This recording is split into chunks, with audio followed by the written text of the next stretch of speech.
Hey, what's up? Andrew Kramer here, and I've got a tutorial that's gonna knock your socks off. Literally, knock them off. Even if you got sandals on, just knock them right off.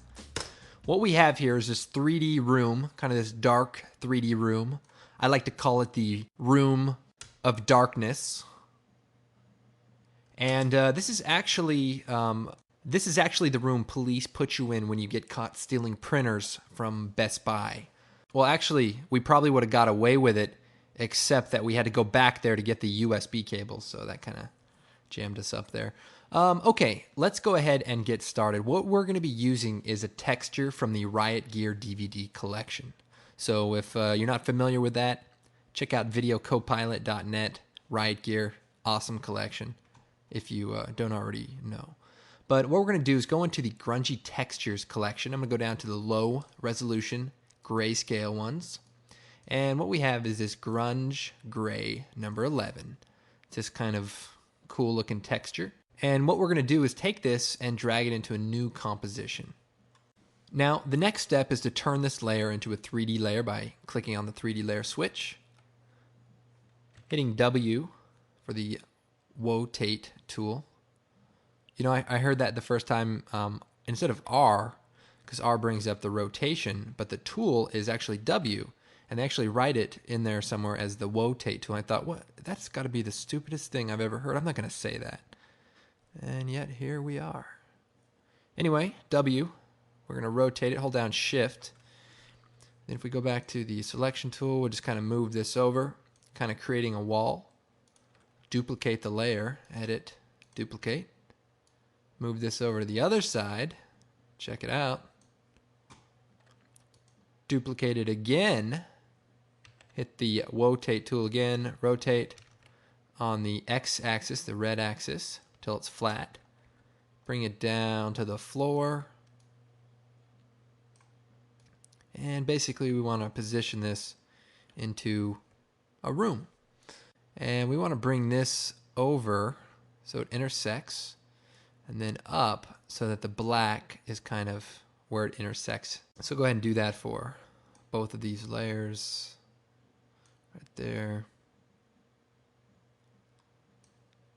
So it's okay if it overlaps a little bit. So that's good. Then we'll take the floor, duplicate it, move it up to the top, and we might need to create a camera at this point.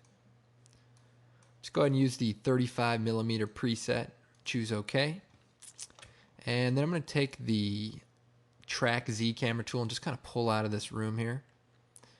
And kind of bring it back into view.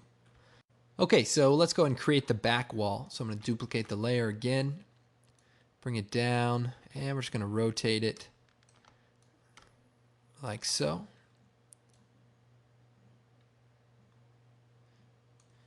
And we'll just push it in Z space to the back.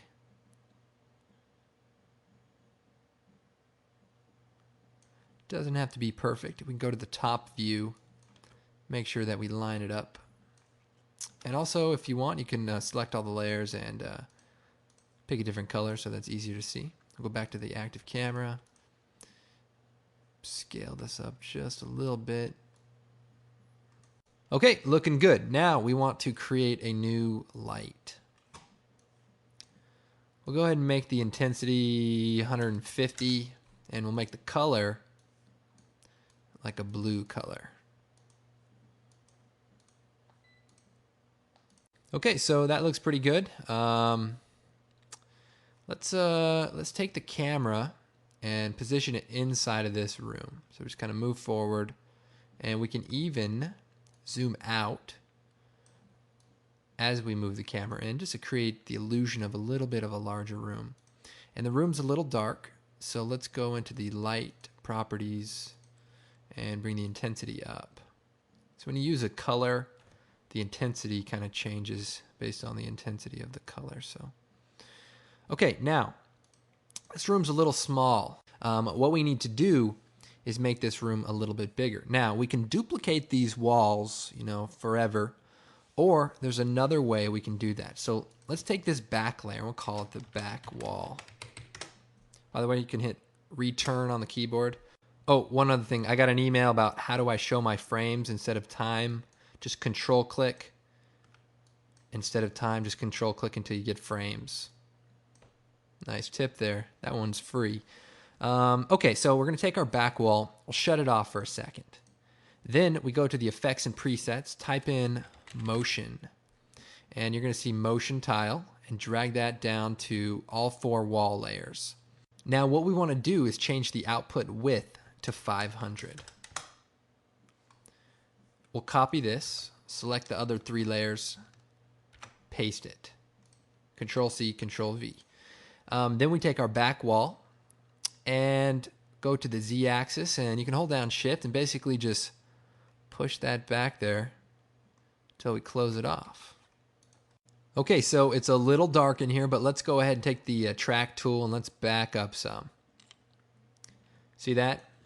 By duplicating the room, we also created a longer hallway. Isn't that cool? I don't know. Have you guys seen this before? Possibly in a promo for a product. I can't remember. Anyway, we can do an animation where we kind of fly down this hallway, and that's pretty cool. Now, there is one thing that we have to compensate for, and that is the back wall is just way too bright. It's almost like a mirror. And so what we need to do is take the back wall, choose Effect, Color Correction, Exposure, and just bring that down. I don't know. Yeah, that looks pretty good. Quick interruption. I just want to show you one tip I forgot to go over, and that is if you go down to the light intensity, Alt-click, add that wiggle expression. Oops, wiggle. 3,40, and that'll just kind of give the room a little dreariness as the lighting will kind of flicker a little bit. Those darn incandescent bulbs. Okay, so we're back in the room, and what I want to do is add some text. So I'm going to take the text tool, click on here, we'll write final image. By the way, that's my company. We do visual effects and motion graphics, a bunch of fun stuff. And right, presents. Looking good. By the way, this font is Arial Black, italicized, I think. Turn on the 3D layer switch for both of these. And bam, they go back to the 0, 0 position of our camera originally. If you see, our layers are actually still up there. We're actually just looking at the motion tiled addition we've added to our nice little room. So if we move in here, we can get to our final image text, and we can reposition it at eye level. It's important to put things at eye level. Like picture frames and stuff in your house, you want to make sure they're kind of at eye level. Otherwise they look awkward. That's what my wife told me. And she's right. She's got to be. And now we can go ahead and set up a nice little camera move. If we take the orbit camera tool, we can kind of come over to one side. I mean, this is like a full-on 3D room, you know, a lot of possibilities. But let's go ahead and animate the position and the anchor point, or the point of interest. Move forward, and we'll kind of zoom in, track in. Nice and close here.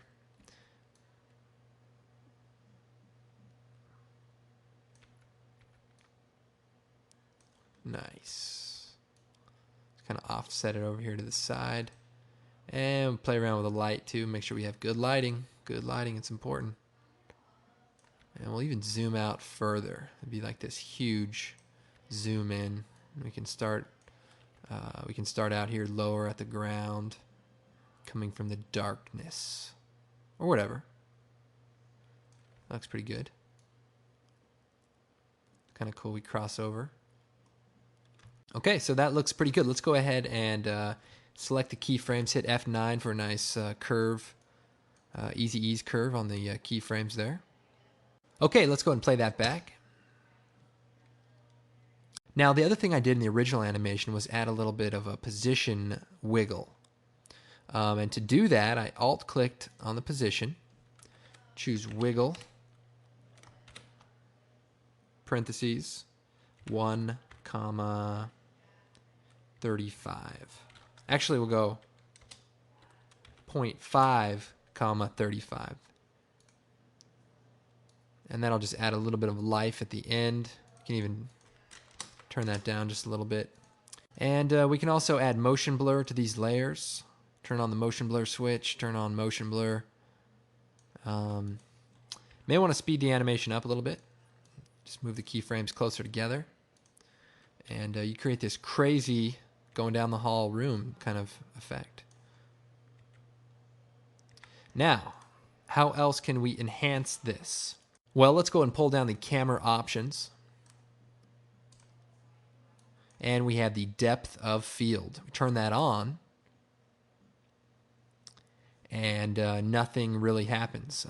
Let's increase the aperture. See that?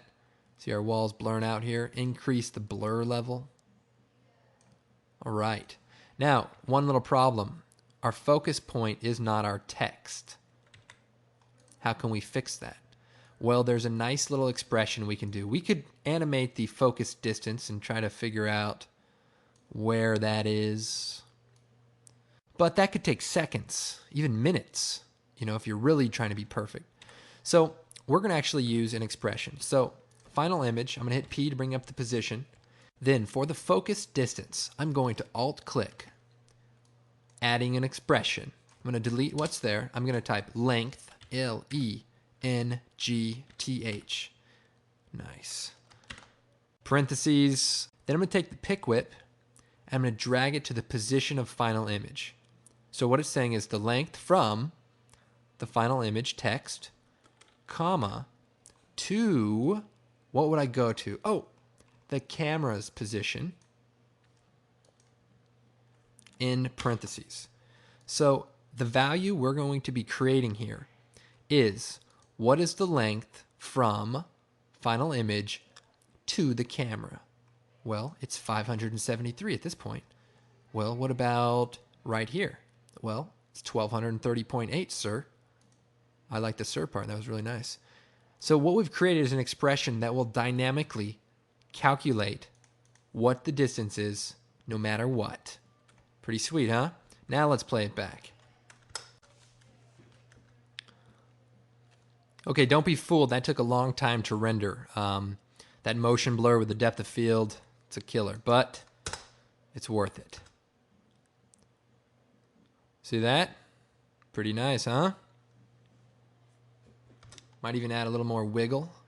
Give that a little more life. 35.75.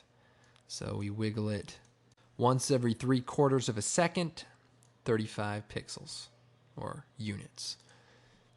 Okay, so that's the end of the tutorial. Sorry if I was a little excited today. I found an extra box of Peeps and just really boosted my spirit. And if you don't know what Peeps are, they're basically these sugar-colored marshmallows. They look like ducks or... No. They look like rabbits. If you knew what they were, you'd understand. Anyways, my name's Andrew Kramer. You can check me out at creativecow.net or visit my website, videocopilot.net. We got some great other tutorials. And of course, you can purchase Riot Gear, pre-matted organic stock footage. Anyways, I'll see you guys next time. For now, I'm going to go see what's at the end of this room. Looks kind of dark back there.